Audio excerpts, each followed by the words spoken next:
الإسلام ديني ومحمدا رسول الله ويقين.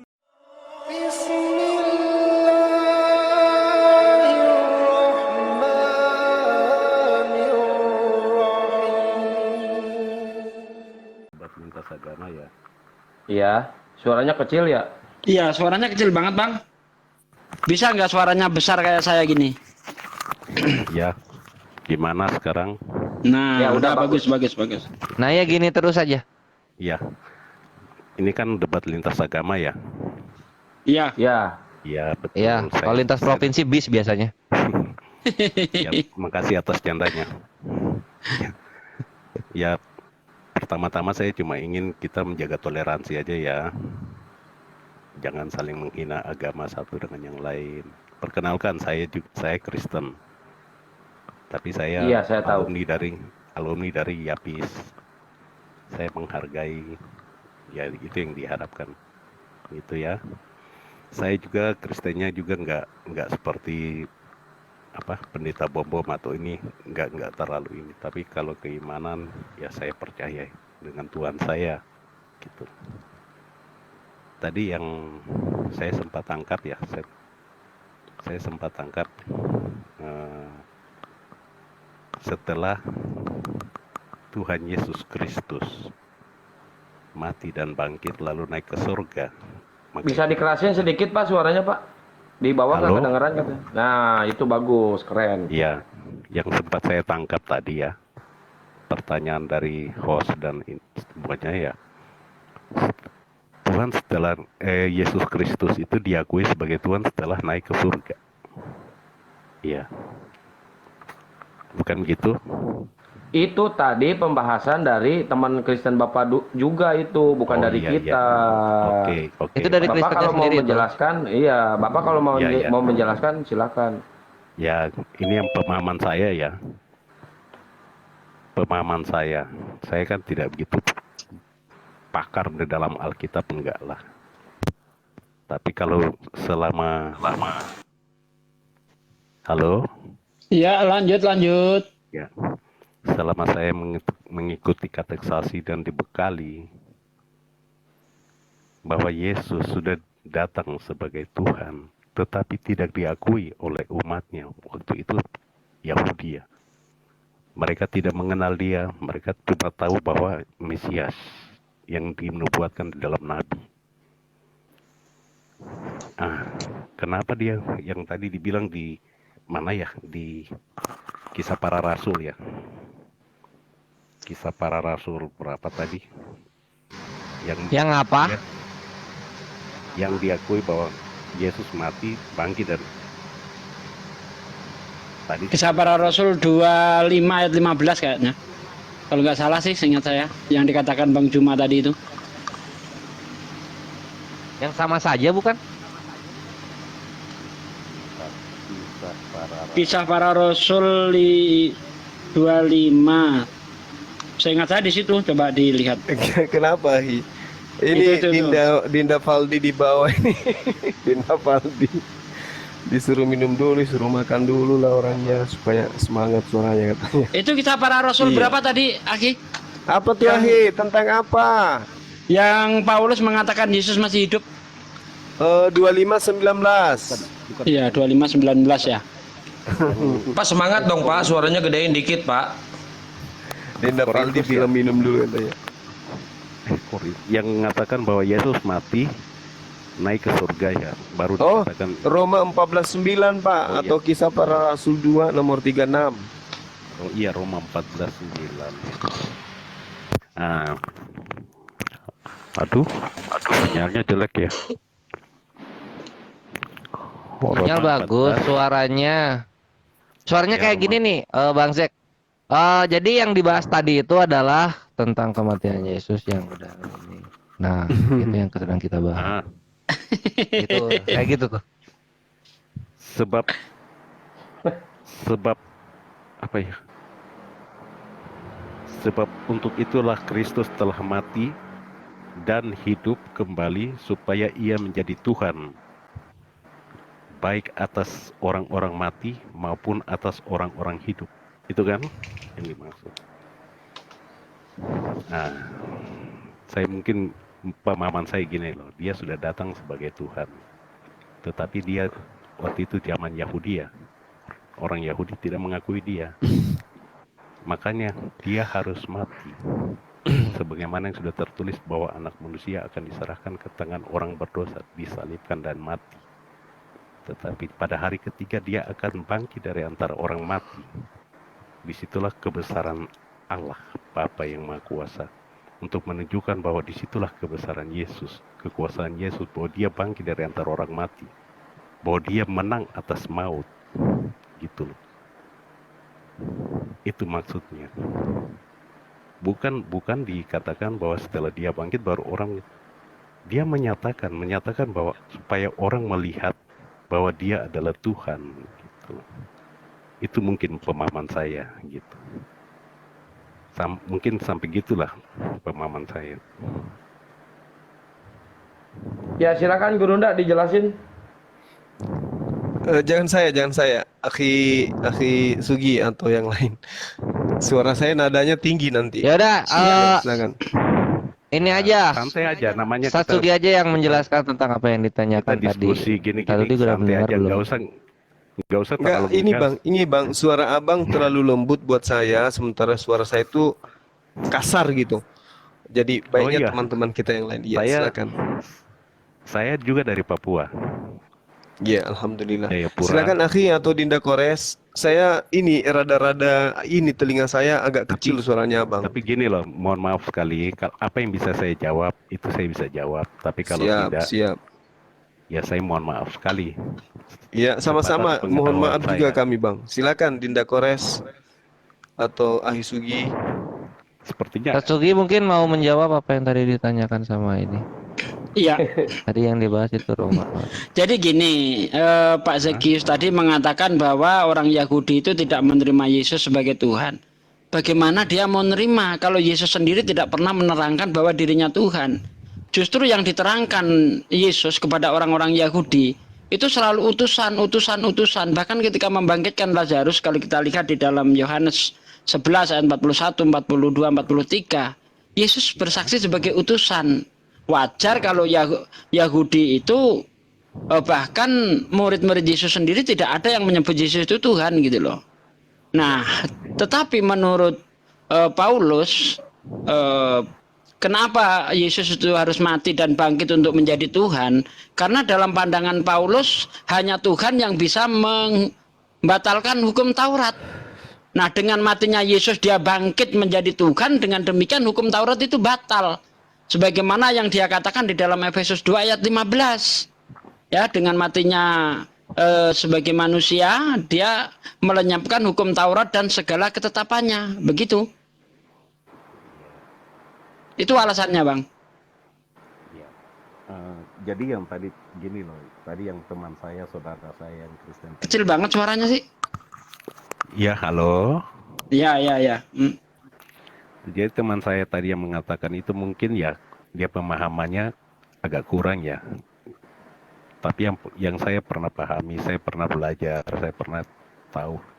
Nah itu gitu loh, sebagai Tuhan, dia sebagai Tuhan itu bukan setelah dia naik ke surga lalu dinyatakan sebagai Tuhan. Tadi kan sempat dikatakan bahwa dia baru dilantik jadi Tuhan. Enggak. Dari lahir sudah dititiskan bahwa engkau akan mengandung kepada Bunda Maria anak dari roh, bukan dari hasil Di mana ada anak dari roh ya?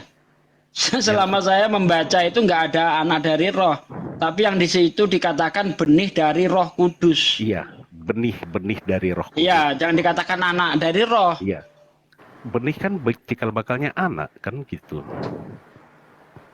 Maksudnya dia dititiskan benih dari Roh Kudus, nah gitu. Dari situlah itu sudah dinyatakan bahwa dia adalah titisan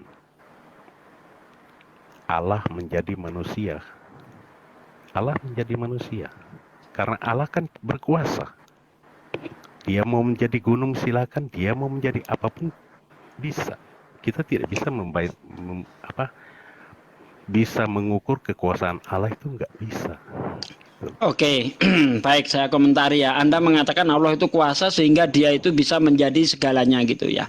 Ya, Memang ya, Tuhan itu maha kuasa. Dia bisa menjadi apapun kalau dia mau.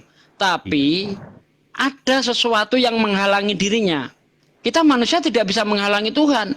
Dia mau jadi monyet, jadi kodok, silahkan saja. Tetapi ada yang membatasi Tuhan itu sendiri. Apa itu? Sifatnya. Sifat Tuhan itu tidak seperti makhluknya.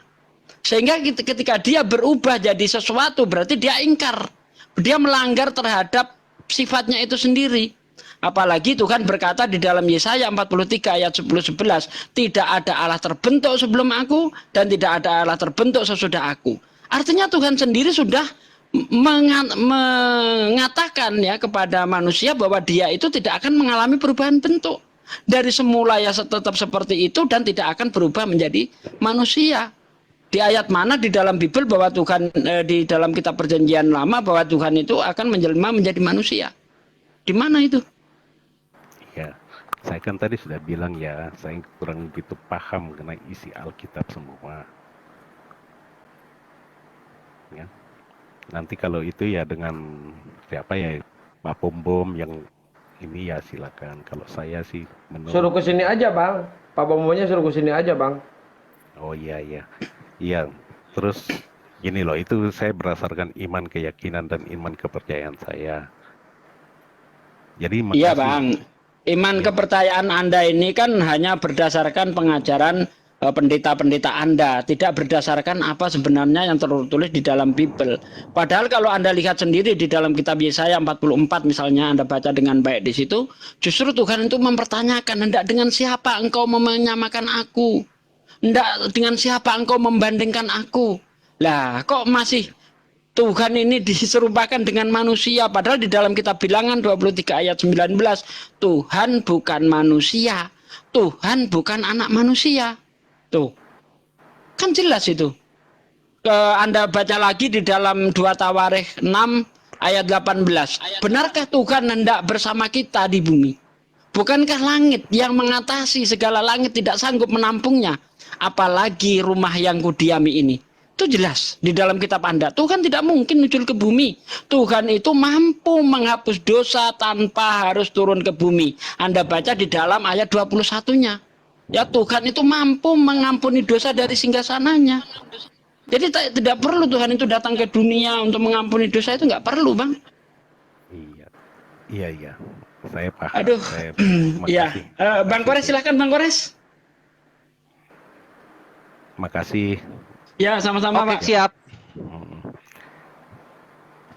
Mungkin itu aja ya. Oh iya Bang, iya Bang. Atau mungkin ada yang mau ditanyakan yang lain. Ya boleh saya jawab semampu saya. Kayaknya enggak deh.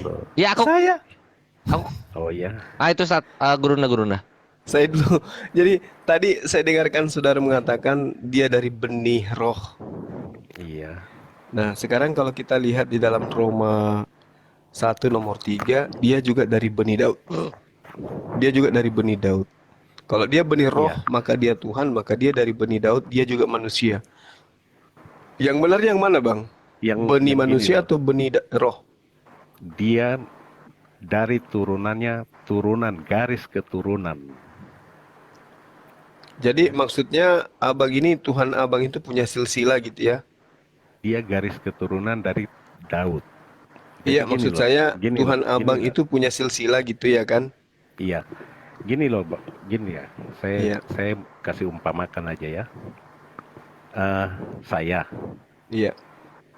Saya dengan saya ini lahir dari ayah saya dengan ibu saya. Ibu saya itu mempunyai keturunan, ayah saya juga mempunyai keturunan, kan gitu.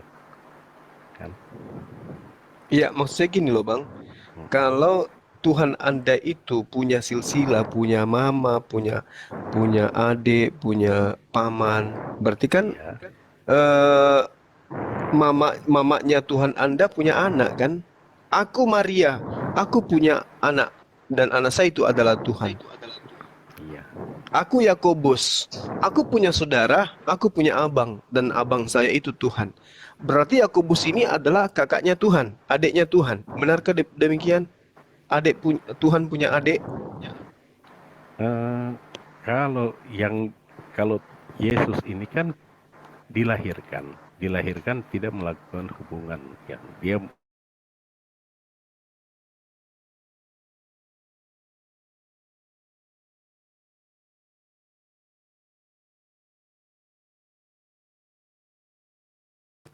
Iya, maksud saya gini loh Bang, kalau misalnya nanti Yakobus itu bercerita ke teman-temannya, percaya nggak kalian kalau saya punya kakak itu adalah Tuhan pencipta langit dan bumi? Kan jadi lawak-lawak Bang. Iya. dia nggak ini, mereka diajarkan, disuruh, diperintahkan, beritakanlah, pergilah ke seluruh bangsa, jadikanlah semua muridku, dan baptislah mereka di dalam nama Bapa, Putra, dan Roh Kudus. Iya kan? Iya, Ajarkan apa iya, yang sudah aku ajarkan kepadamu. Itu. iya. Apa yang Nah, sudah kalau Yesus ajarkan? kalau di Islam Bang, yang sampai kepada Islam itu adalah beritakan Injil. Sampai ke Islam itu, jadikanlah mereka muridku. Kalau yang dikatakan murid itu pengikut, itu sampai ke Islam Bang. Kami boleh dikatakan sebagai murid kalau murid itu pengikut. Misalnya Yesus sunat, kami ikut. Iya. Ya kan? Yesus puasa, kami ikut. Yesus sujud, kami ikut. Yesus dikafani, kami ikut. Apalagi menyembah kepada yang ada di langit, kami ikut. Berarti kamilah yang menjadi pengikut, kamilah yang mendengarkan Injil itu. Kalau di Kristen, beritakanlah Injil kepada seluruh, jadikanlah mereka muridku. Nggak sampai, yang ada jadikanlah mereka hambaku. Nah, jadi saudara ini bukan murid Yesus, saudara ini hamba Yesus. Anda mempertuhankan Yesus. Beda itu Bang, beda murid, beda hamba. Jadi kalau misalnya murid kelas 5, hamba kelas 5 itu nggak relevan. Sementara Anda adalah oknum yang menghambakan diri kepada Yesus. Yang dikatakan murid itu pengikut Bang, pengikut. Apa yang betul. diinstruksikan gurunya itu yang dilakukan. Iya, betul. Iya. Iya. Saya bukan hamba. Kalau hamba itu kan pelayan. Ya. Kalau hamba itu pengabdi Bang, pengabdi. Iya, Jadi dia mengabdikan diri kepada siapa? Kepada kepada Yesus. Tapi rancunya di sini adalah Anda mengklaim diri Anda sebagai pengabdi, sebagai hamba, sebagai orang yang mentuhankan Yesus, tapi sang majikan tidak pernah memerintahkan itu. Yang memerintahkan sebenarnya Anda untuk menghambakan diri seperti yang sekarang ini adalah Paulus. Gitu loh Bang. Yang memerintahkan Anda menuhankan Yesus, menganggap Yesus itu mati di atas tiang salib, membatalkan hukum Taurat adalah Paulus. Yang memindahkan hari Sabat ke Minggu adalah Paulus. Yang memindahkan babi haram menjadi halal adalah Paulus. Yang memindahkan penyembahan terhadap Bapa yang ada di surga menuju kepada anak Maria adalah Paulus. Jadi Anda itu sebenarnya kalau berbicara mengenai hamba dan pengabdi, Anda itu menghambakan diri, mengabdikan diri kepada Paulusnya dan mengambil Yesus sebagai sembahan. Begitu Bang, duduk perkara sebenarnya itu begitu. Coba aja Anda tanya diri Anda, atas perintah siapa saya menuhankan Yesus anak Maria? Jawabannya Yesus, bukan. Jawabannya Paulus. Di mana itu? Di Roma 10 nomor 9 nomor 10. Barang siapa yang berkata dengan mulutnya bahwa Yesus itu adalah Tuhan, maka dia akan diselamatkan. Roma 14 nomor 9 yang barusan kita kaji tadi. Jadi Anda ini hambanya Paulus, mengabdi kepada Paulus gitu. Kalau mengabdi kepada Yesus, maka Anda akan menjadi seorang muslim. Kalau Anda mengabdi kepada Yesus, Anda akan menjadi seorang muslim gitu. Nah, yang terjadi sekarang ini Anda mengabdi kepada Paulus untuk menghambakan diri kepada Yesus. Gitu, Bang. Oke, sudah saya Iya, boleh. silakan. Kalau memang Dinda Kores masuk. tadi Anda katakan bahwa kami Muslim. Siap, Muslim Bunda. yang menjadi mengikuti ajarannya Yesus. Ya. Satu saja pertanyaan saya. Pernahkah kalian dibaptis atas nama Bapa, Putra, dan Roh Kudus? Oke, jadi gini Bang. Sedikit lagi Dinda Kores. Baptislah dalam nama Bapa, Anak, dan Roh Kudus.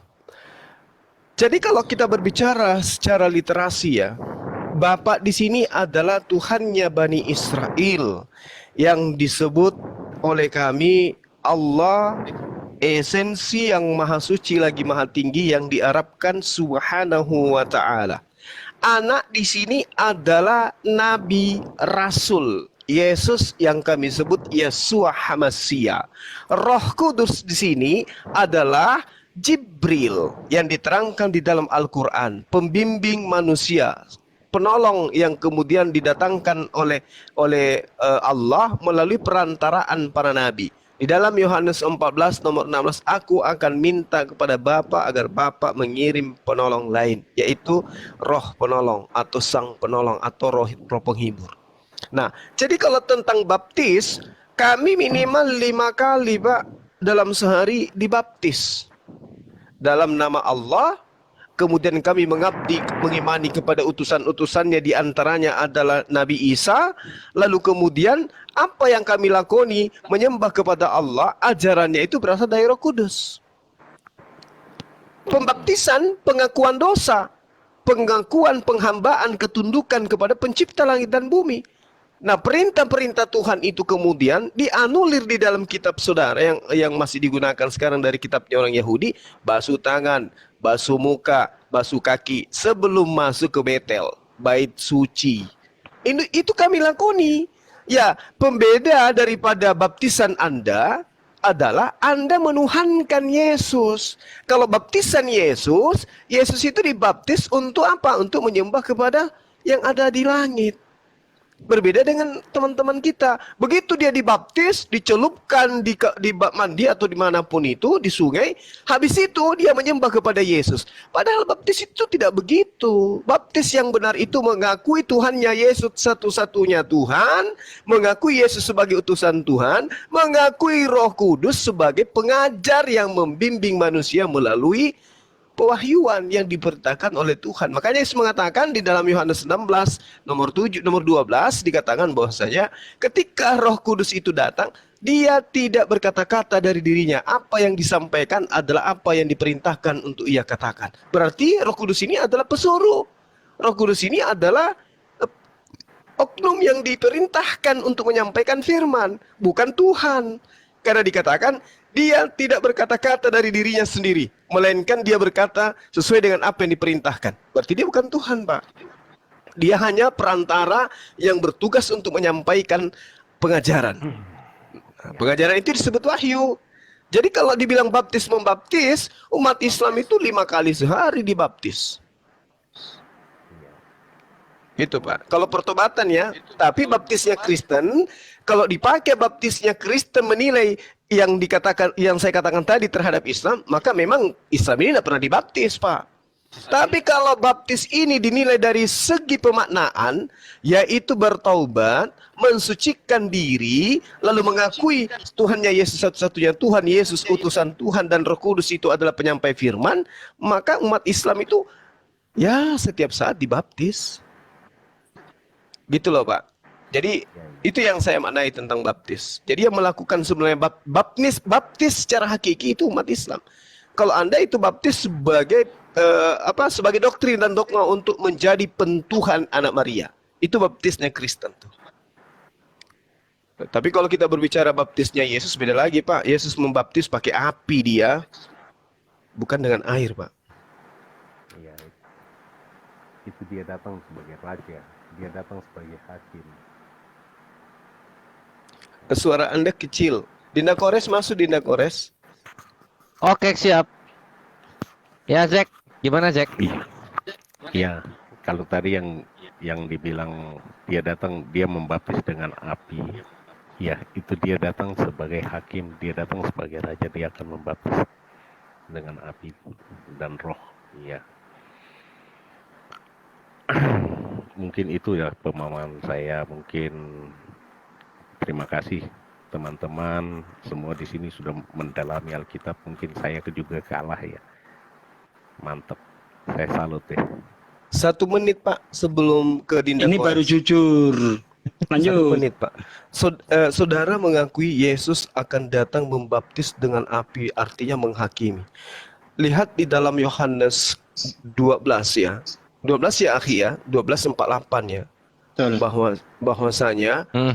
barang siapa yang menolak aku, dia sudah menjadi hakimnya, yaitu perkataan yang aku sampaikan kepada mereka. Perkataan itulah yang kelak akan menjadi hakim bagi mereka. Jadi yang menjadi hakim kelak menurut Yesus adalah perkataan-perkataan Yesus ketika Yesus berdakwah kurang lebih 3 tahun, Pak. Bukan perkataan-perkataan Paulus. Jadi kalau Anda dihakimi kelak di akhir zaman, wahai saudara Zakleus, siapa yang mengajarkan engkau menyembah saya? Tidak ada perkataan saya yang akan menjadi hakim antara penyembah dan tidak menyembah. Aku memerintahkan kaumku, umatku, justru hidup kekal itu adalah mengenal Tuhan satu-satunya itu yang ada di surga, dan saya hanya utusan. Lantas siapa yang memerintahkan kau menyembahku? Nah ini bahaya nih Pak. Yohanes 12 nomor 48. Siapa yang menolak aku, dia sudah ada hakimnya, yaitu perkataan yang pernah kuucapkan kepada mereka. Perkataan itulah yang akan menjadi hakim kelak di akhir zaman. Berarti kalau umat Islam ditanya, Bang Suma ditanya, wahai Suma, kenapa kau tidak menyembahku? Ya, karena kau manusia, kau mengaku banyak kali, ratusan kali kau mengaku sebagai anak manusia, dan kamu tidak pernah mengaku sebagai pencipta langit dan bumi yang menjelma menjadi manusia. Itu hanya perkataan oknum di luar kamu. Nah, sementara yang menjadi hakim adalah perkataanmu. Ada nggak pernah kau katakan untuk menyembah dirimu? Oh, nggak pernah Bang Suma. Ya udah, berarti aku lolos gitu loh. Gitu sederhananya itu Bang. Jadi kalau baptis api itu adalah penghakiman, nah siap-siap aja dihakimi. Siapa yang memerintahkan engkau makan babi? Saya sudah mengatakan di dalam Lukas 16 nomor 17, lebih mudah langit dan bumi lenyap daripada setitik hukum Taurat batal. Sedangkan haramnya babi di dalam Imamat 11 nomor 7 itu adalah bagian terpenting di dalam hukum Taurat. Kenapa kau makan babi? Siapa yang suruh batalkan? Pernahkah aku batalkan? Nah itu yang bahaya Pak. Demikian, silakan Dinda Kores. Iya, iya. Gimana, Zak? Oke, makasih atas penjelasannya. Tapi maaf sekali saya nggak bisa ini karena iman percaya saya sudah dibaptis dan disidi dengan pengakuan iman percaya saya. Jadi saya nggak bisa menyangkal Tuhan saya, Tuhan Yesus Kristus.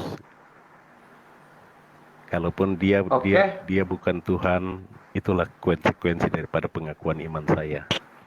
Tapi kalau dia Tuhan, itu juga konsekuensi dari Iya. pengakuan. Makanya jadi oportunis aja, Brother Zack. Imani aja Yesus itu utusan, kelar, nggak usah ditambah-tambahin sesuatu yang nggak dia omongkan sama sekali. Saya sudah mengakui dengan imam rasul saya, Bahwa Yesus adalah dia yang akan datang dari sana untuk menghakimi orang yang hidup dan yang mati. Aku percaya kepada Allah Sebagai? Bapa yang Maha Kuasa, Khalik langit dan bumi, dan anaknya Yesus Kristus, anaknya yang tunggal Tuhan kita, yang dikandung daripada Roh Kudus, lahir dari anak darah Maria, yang menderita di bawah pemerintahan Pontius Pilatus, disalibkan, mati dan dikuburkan. Pada hari yang ketiga itu rumusan, itu bukan perkataan Yesus. Itu iman rasuli. Iya, pengakuan iman rasuli itu kredo itu. Bukan ajaran Yesus. Iya. Iya, bukan yang Yesus ajarkan. Karena Yesus mengajarkan bahwa yang menyelamatkanmu adalah imanmu. Iya, Ya, Pak, iman tapi Yesus sebagai apa? nah itu dia. Iman percaya saya kepada Yesus. Sebagai apa, Sebagai Pak? apa Yesusnya? Dia sebagai Tuhan dan Juru Selamat. Nah, ini yang nggak ketemu, Pak. Itu nggak pernah itu. Ini yang nggak akan temukan dari Bible Anda. Karena iman yang dimaksud di situ percaya Yesus sebagai utusan. Yohanes 17 ayat 3.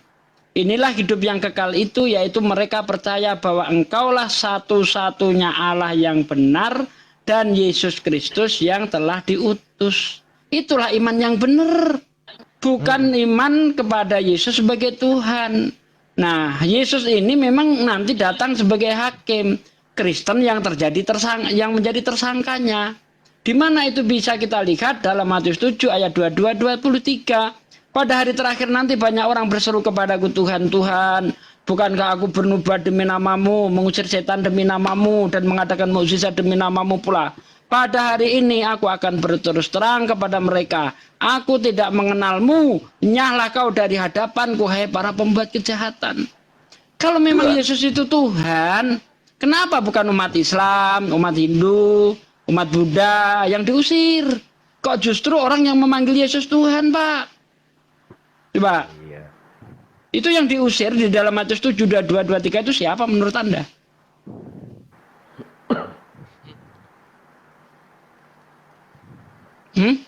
Siapa yang diusir, Pak? Matius Matius 7, 22-23. Kalau ingin lengkapnya baca dari ayat 15. Peringkopnya hal ajaran sesat. Saya itu sampai hafal peringkop-peringkopnya loh. Gimana sih? Iya. Makanya tadi kan saya sudah bilang, saudara-saudara ini mempelajari Bible, mempelajari ini sangat dalam ya. Oke, Matius 7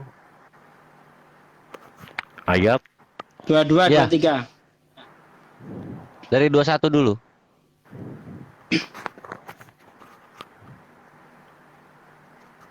ayat 21. Bukan setiap orang yang berseru kepadaku, Tuhan, Tuhan akan menduduki kerajaan surga, melainkan mereka yang menuruti kehendak Bapakku yang di surga. Anda menyembah Yesus, apa itu termasuk kehendak Bapak? Iya. Kapan Bapak bilang begitu? Kan kayak gitu-gitu loh.